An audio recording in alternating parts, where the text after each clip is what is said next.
So, and we have multiple reports of Ukrainian fighter jets doing what we call shadowing civilian aircraft. And the way that works is, in fact, I'll read from the translation, unverified, but we have enough Russians who can verify this for me. The following happened just a short while ago. There was a regular passenger plane, civilian plane flying over Sloviansk. A Ukrainian fighter plane hid behind the passenger plane, then dove below it, dropped its bombs on Sloviansk, and then rose to hide behind the passenger plane again. And she goes on to say, that means it's provocation. And of course, it is provocation. And what you want now is you want boneheads, drunken boneheads, to obviously shoot at these fighter planes.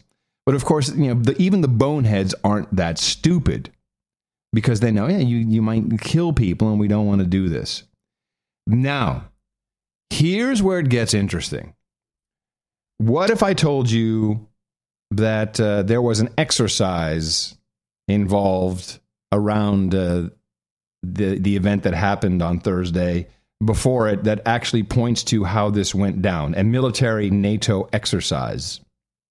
Don't you hate it when that happens? I would say this is the Adam Curry, I found an exercise segment of the show. Yes. I would like you to go to newfip.noagendanotes.com. Newfip is NEWFIP, November Echo Whiskey Foxtrot India Papa. Hold on a second. I got to get a browser working. Yeah, get a browser. NEWFIP.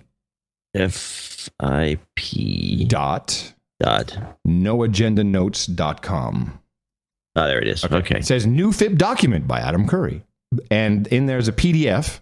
I'm looking. And you click on the PDF. And this is in German. Now, luckily, I happen to be able to read some German. But this is... I can read some German, too. Good. This is mögliche Störungen der Flugsicherung durch militärische Manöver. And what this relates to, John, is the outages of radar on two occasions in Europe. We talked about this on the show. Oh, right. We talked about this. This is when there was it was kind of a phony scandal. It actually happened twice. We had it once on, let me go to my notes here. Here we go. June 5th and again on June 10th. It only affected aircraft really above flight level 250. And about a little bit higher than 7 kilometers. So let's just say this really works well at altitude, certainly 32,000 feet and above. Now, if you look at the reports of, and this German report is an official Bundes document, not all planes were affected. For some planes, mode A failed. For some, mode C failed.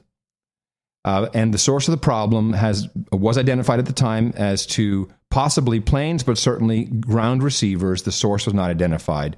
And primary radar was not affected, only transponders. Now, if you look at this document, and I will translate a portion of it, this is regarding the new FIP exercises on between June 2nd and June 6th. So the same period. A new FIP stands for NATO Electronic Warfare Force Integration Period. Electronic warfare is this kind of stuff. I'm translating mit der Übung NUFIP.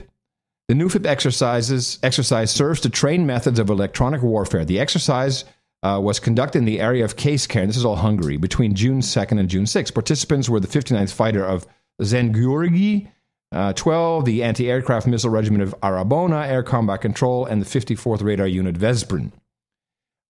And essentially what this document says is this is exactly the type of exercise they were participating in, was jamming radar and spoofing radar signals. And then maybe something went out of control. Maybe someone turned the music up a little too loud. But on the 9th and the 10th, we actually saw civilian aircraft radar as transponders disappearing from radar, which is now pretty much conclusive. We can take that right back to these exercises, June 5th, certainly June 9th, possibly, because the exercise took place between the 2nd and 6th of June. And this is specifically this tactic. Fly within 4 kilometers behind a civilian aircraft. They drilled for this, John. Jam the radar, and then you make the mill mode available.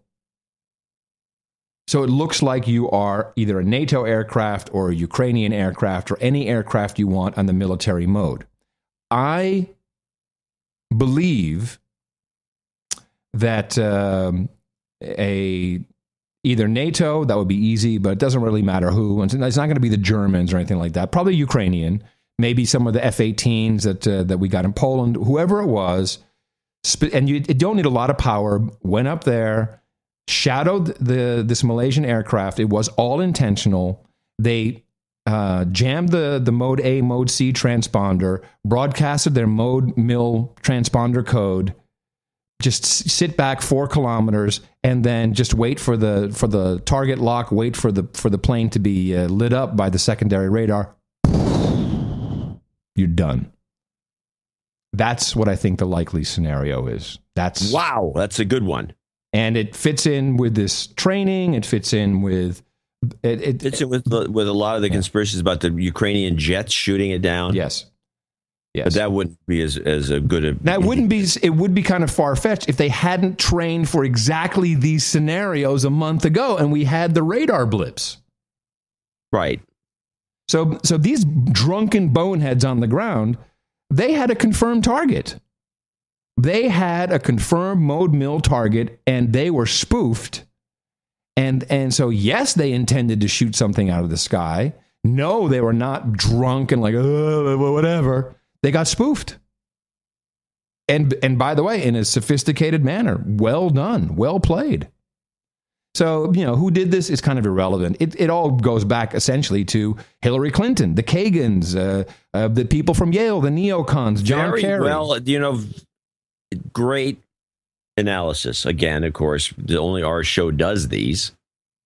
And comes up with this sort of thing. Thank you. I knew there would be something like this, though. It had to be. Yeah. Well, when I found, and it was sent to me, of course, when I got the German document, and when I was able to connect that to the outages on radar, and then I talked to I've talked to a number of people over the past couple of days, but certainly a lot yesterday.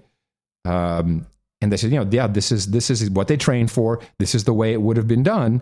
And, guys who are sitting in these, and actually you need not just 2 guys, there could be 13 people involved in an SA-11 with all the illumination radars, etc.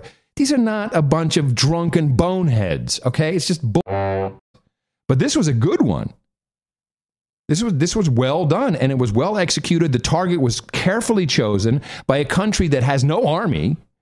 Here come the Dutch. Wait a minute. We got to find the bullet. It's like the Dutch are not going to invade anybody. And the Dutch are so mind-controlled, so I hate to say it, all they can do is, change their icons on Facebook and Twitter and talk about the bodies and nothing else. And the government is not going to do anything because they're deathly afraid of Putin. Right, and Malaysian Airlines is not a NATO no, plane. Thank you very much. So you don't need, NATO can't. No Americans on the flight, Europeans on the flight, perfectly chosen, could not be. And Malaysia's already known as a bonehead operation from the missing plane. This was a directly targeted, perfectly targeted, well executed false flag. This is a real one. And by the way, I thought it was disgusting, but I have to give the president props. Let me close by making one additional comment. On board Malaysian Airlines flight MH17, there were apparently nearly 100 researchers and advocates traveling to an international conference in Australia dedicated to combating AIDS. As you know, Putin hates gays. Yeah, that was disgusting. Even it was disgusting when you play my clip. MH17 France 24 corrects AIDS researchers' numbers. Mm-hmm. On that Malaysia Airlines Flight 17 were a number of AIDS researchers on their way to attend an AIDS conference in Melbourne, Australia. That conference began on schedule this Saturday with a minute of silence to remember the victims. 6 researchers were on board that flight and not around 100 as had previously been reported. Exactly. Of course. But he said in that same speech there will be misinformation. Yeah, he's delivering it. He's so right.